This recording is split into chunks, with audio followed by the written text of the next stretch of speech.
গল্পের শুরুতেই আমরা দেখতে পাই আমেরিকার ডেরি নামক এক শান্ত শহর। বাইরে থেকে শহরটিকে আর 10টা সাধারণ জনপদের মতো মনে হলেও এর গভীরে লুকিয়ে আছে এক ঐশাচিক রহস্য। এক প্রাচীন অশুভ শক্তি এই শহরের নিচে নিজের আস্তানা গেড়েছে, যা দীর্ঘকাল ধরে পুরো এলাকাকে এক মরণ জালে আটকে রেখেছে। এখানকার সবচেয়ে শিউরে ওঠার মতো বিষয় হলো প্রতি 27 বছর অন্তর সেই দানবটি তার দীর্ঘ নিদ্রা ভেঙে জেগে ওঠার পর তার তীব্র ক্ষুধার উদ্রেক হয়। তবে সেই ক্ষুধা মেটানোর জন্য কোনো সাধারণ খাবারের প্রয়োজন হয় না, তার চাই কোমলমতি শিশুদের হৃদয়ে লুকিয়ে থাকা আতঙ্ক। যতক্ষণ না তার এই রক্ত পিপাসা মিটছে, ততক্ষণ শহরের ড্রেনগুলো রক্তে রঞ্জিত হতে থাকে এবং নিখোঁজ শিশুদের সংখ্যাও বাড়তে থাকে। দুর্ভাগ্যবশত দীর্ঘ 27 বছর পর আজ সেই অভিশপ্ত সময়টি আবার ফিরে এসেছে। সেই অশুভ সত্তাটি জেগে উঠেছে এবং তার প্রথম লক্ষ্য হতে চলেছে এক অবোধ শিশু। বিপদের এই ঘন ঘটার মাঝেই আমরা ফিরে যাই 1988 সালের অক্টোবর মাসের এক বর্ষণ মুখার দিনে। ডেরি শহরে তখন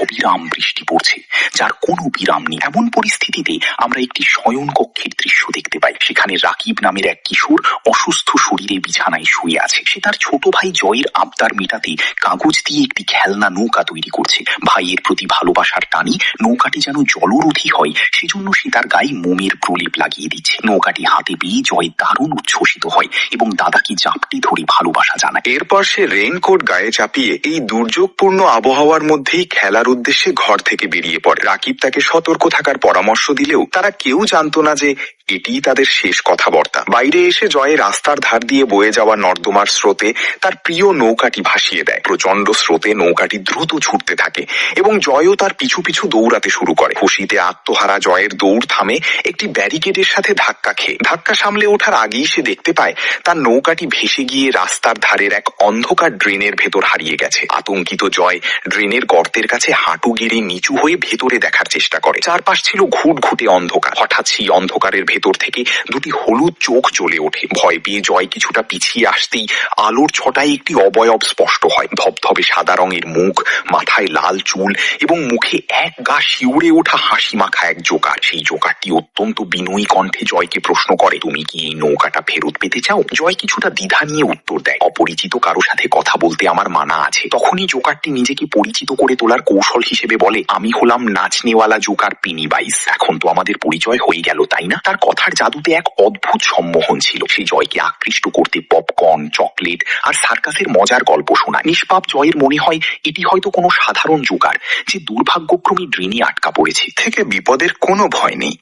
কথার জালে জয়কে ভুলিয়ে পেনিভাইজ নৌকাটি উঁচিয়ে ধরে এবং তাকে সেটি নিয়ে নিতে বলে। জয় বিশ্বাস করে নৌকাটি ধরার জন্য ড্রেনের গর্তে হাত বাড়িয়ে দেয়, কিন্তু সে স্পর্শ করার আগেই পেনিভাইজের চেহারার মায়াবী রূপ নিমেষে বদলে যায়। তার হাসি মিলিয়ে গিয়ে এক হিংস্র পশুর রূপ ধারণ করে এবং চোখের পলকে তার দানবীয় মুখগহ্বর দিয়ে জয়ের ডান হাতটি কামড়ে ছিঁড়ে নেয়। যন্ত্রণায় জয় চিৎকার করে ওঠে। রক্তাক্ত অবস্থায় জয় কোনো মতে রাস্তা দিয়ে হামাগুড়ি দিয়ে বাঁচার চেষ্টা করে এবং আর্তনাদ করতে থাকে, কিন্তু প্রবল বৃষ্টির শব্দের মাঝে তার সেই করুণ চিৎকার বিলীন হয়ে যায়। সে পালানোর আগেই ড্রেন থেকে একটা লম্বা হাত বেরিয়ে জয়ের পা টেনে ধরে এবং তাকে অন্ধকারের অতল গহ্বরে নিয়ে যায়। নির্জন রাস্তায় তখন শুধু বৃষ্টির পানি জমে আছে, যা জয়ের টাটকা রক্তে লাল হয়ে মিশে গেছে। সময়ের পরিক্রমায় জয়ের সেই রহস্য ঘেরা অন্তর্ধানের পর 1 বছর পার হয়ে গেছে, তবে ডেরি শহরের গুমোট ভাব আর আতঙ্কিত পরিবেশ মোটেও বদলায়। গল্পের এই পর্যায়ে আমাদের পরিচয় হয় অভ্র নামের এক কিশোরের সাথে। সে তার দাদুর কসাইখানায় কাজ শিখছে। পশু জবাই করার কৌশল শেখাতে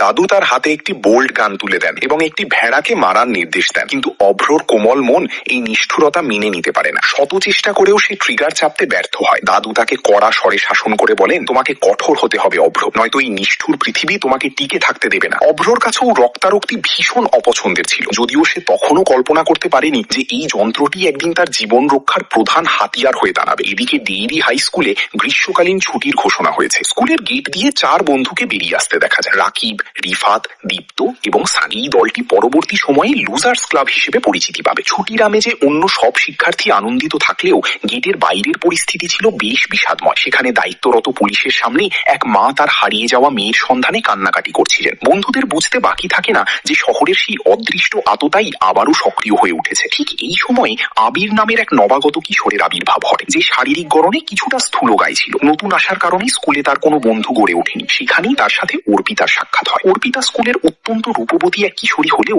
তাকে ঘিরে নানা নেতিবাচক গুঞ্জন ছড়িয়েছিল। তবে অর্পিতা অন্য সবার মতো ছিল না। সে অত্যন্ত অমায়িকভাবে আবিরের সাথে কথা বলে, যা আবিরের মনে তার প্রতি এক গভীর অনুরাগের জন্ম দেয়। বিকেলের দিকে রাকিব নিজের বাসায় ফিরে। ভাই হারানোর 1 বছর পেরিয়ে গেলেও সে এখনো বিশ্বাস করে যে জয় বেঁচে আছে।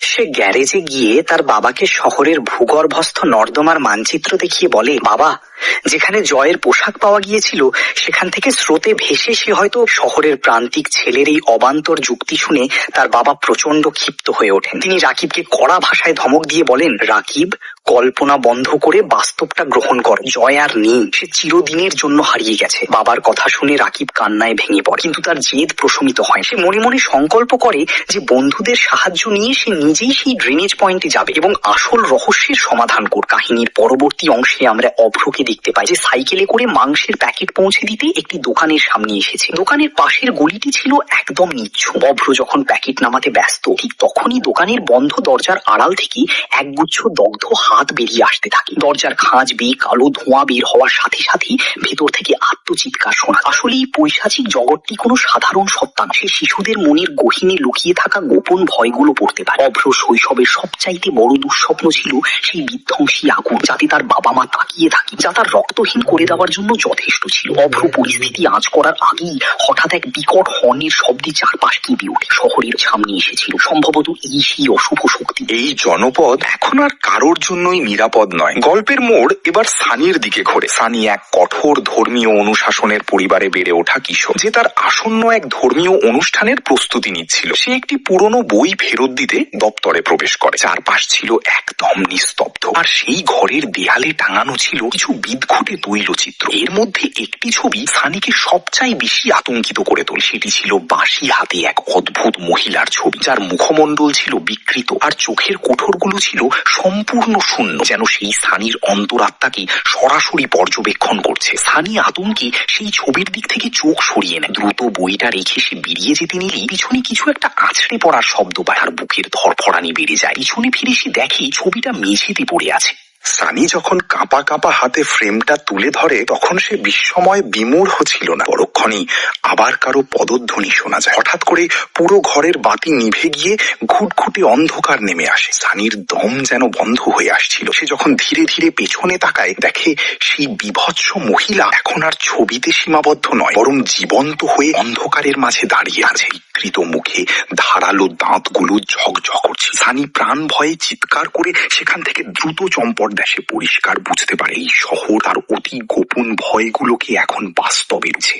অন্যদিকে আবিরের কথা বলা যাক। এই শহরে সে একদম একা এবং বন্ধুহীন ছিল, ফলে লাইব্রেরিতেই তার বেশিরভাগ সময় কাটত। তবে সে সাধারণ গল্পের বদলে ডেইরি শহরের অন্ধকার ইতিহাস নিয়ে ঘাটাঘাটি করছিল। পড়তে পড়তে সে ইস্টার উৎসবের একটি পুরনো স্থির চিত্রের সন্ধান পায়। শত শত শিশুর সেই ভিড়ের মধ্যে আবিরের নজর একটি ভয়াবহ দৃশ্যে আটকে যায়। একটি গাছের ডালে একটি শিশুর কাটা মাথা রাখা ছিল। সে পরের পাতাগুলো উল্টে দেখে প্রতিটিতেই একই বিভীষিকাময় ছবি। হঠাৎ লাইব্রেরি জুড়ে এক থমথমে নীরবতা নেমে আসে এবং আবিরের চোখে পড়ে বাতাসে ভাসমান একটি লাল বেলুন। বেলুনটি ধীরে ধীরে সিঁড়ি বেয়ে নিচের দিকে নেমে যেতে থাকে। এক অদৃশ্য মোহে পড়ে আবির বেলুনটি অনুসরণ করে লাইব্রেরির বেসমেন্টে চলে যায়। কিন্তু সেখানে সিঁড়ির দিকে তাকাতেই তার রক্ত হিম হয়ে যায়। সে দেখতে পায় একটি দগ্ধ কাটা মাথা আর শরীর। সেটি ছিল একটি অগ্নিদগ্ধ শিশুর অবয়ব। হঠাৎ সেই মাথাবিহীন দেহটি আবিরের দিকে তেড়ে আসতে শুরু করে। আবির আতঙ্কে চিৎকার করে উল্টো পথে দৌড়াতে থাকে। ছুটতে ছুটতে সে হঠাৎ একজনের সাথে ধাক্কা খায়।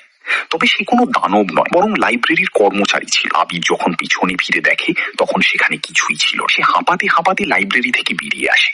তার উপলব্ধি হয় যে বইয়ের পাতায় পড়া সেই পুরনো আতঙ্ক এখন প্রাণ ফিরে পেয়ে তার পিছু নিয়েছে। কিন্তু লাইব্রেরি থেকে বেরোতেই সে নতুন বিপদে পড়ে। আকাশ আর তার দলবল তাকে চারপাশ থেকে ঘিরে ফেলে। তারা আবিরকে বিধরক মারধর করে এবং ধারালো ছুরি দিয়ে জখম করার চেষ্টা করে। রক্তাক্ত অবস্থায় আবির প্রাণ বাঁচাতে বনের দিকে দৌড় দেয় এবং এক পর্যায়ে একটি বড় নর্দমার গর্তে পড়ে যায়, যেখানে আগে থেকেই রাকিব ও তার বন্ধুরা নিখোঁজ শিশুদের কোনো সূত্র খুঁজতে এসেছিল।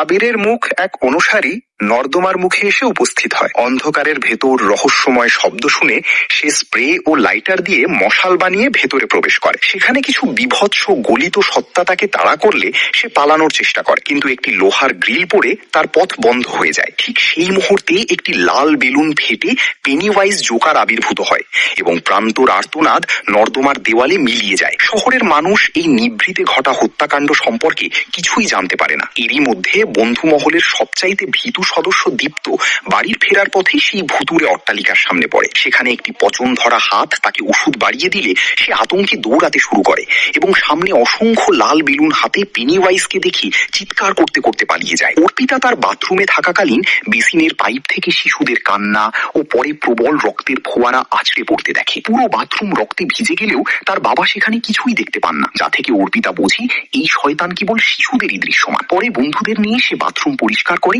এবং সবাই একতাবদ্ধ হয়। অন্যদিকে রাকিব তার বাড়ির নিচে মৃত ভাই জয়ের দেখা পায়, যা দ্রুতই পেনিওয়াইজের বিভৎস রূপে রূপান্তরিত হয়ে তাকে আক্রমণ করে। এরপর বন্ধুরা রাকিবের গ্যারেজে প্রজেক্টরের মাধ্যমে ম্যাপ বিশ্লেষণ করে বুঝতে পারে যে শহরের সব নর্দমা সেই পরিত্যক্ত বাড়ির সাথে যুক্ত। হঠাৎ প্রজেক্টরে পেনিওয়াইজ জীবন্ত হয়ে তাদের উপর হামলা চালালে তারা কোনো মতে রক্ষা পায় এবং সিদ্ধান্ত নেয় যে ওই বাড়িতে ঢুকেই শয়তানকে খতম করতে হবে। বাড়ির ভেতরে ঢুকে বন্ধুরা বিচ্ছিন্ন হয়ে পড়ে এবং প্রত্যেকে নিজের চরম ভয়ের মুখোমুখি হয়। দীপ্তকে যখন জোকারটি ছিঁড়ে খাওয়ার উপক্রম করে তখন অন্যরা এসে তাকে রক্ষা করে এবং অর্পিতার আঘাতেই জোকারটি প্রথমবারের মতো আহত হয়ে পালিয়ে যায়। এই ঘটনার পর দলের মধ্যে ফাটল ধরলেও অর্পিতার অপহরণ সবাইকে আবার এক করে। তারা নর্দমার গভীরে পৌঁছে দেখে নিখোঁজ শিশুদের লাশ শূন্যে ভাসছে। সেখানে রাকিব নিজের ভাইয়ের মায়াজাল ছিন্ন করে পেনিওয়াইজকে আক্রমণ করে।